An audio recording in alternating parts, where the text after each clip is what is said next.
तर गुरुवारी सादर करण्यात आलेल्या अर्थसंकल्पाबाबत प्रतिक्रिया देत आहे।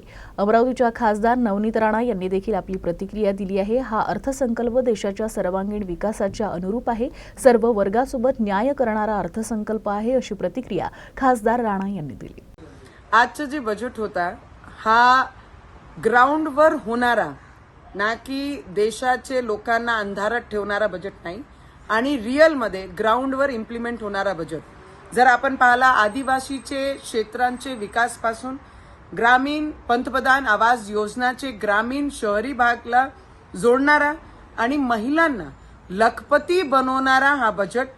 त्याच्यामध्ये आशा वर्कर पासनं ते अंगणवाडी आशा वर्करचे येणारा भविष्य कशा ग्रो झाला पाहिजे, अंगणवाडीच्या माध्यमातून जे मुलं आहे त्यांच्या भविष्याला रिलेटेड करणारा, स्मॉल स्केल इंडस्ट्रीला मजबूत करणारा आणि टॅक्समध्ये ज्या पद्धतीने रिलीफ आमच्या देशाचे लोकांना पाहिजे त्याला खूप मोठा सपोर्ट देणारा आणि देशाचे प्रधानमंत्रीजींचं जे स्वप्न आहे 2047 पर्यंतचा बजेट हा इम्प्लिमेंट होणारा बजेट आहे, ग्राउंडवर रियालिटीमध्ये काम करणारा बजेट आहे। इन्फ्रास्ट्रक्चर या देशाचा मजबूत झाला पाहिजे त्याच्यासाठी हा बजेट आहे आणि अन्नदाता आमची शेतकऱ्यांना येणारा भविष्य त्यांच्या चांगल्या पद्धतीने मजबूत झाला पाहिजे त्याच्यासाठी बजेट आहे।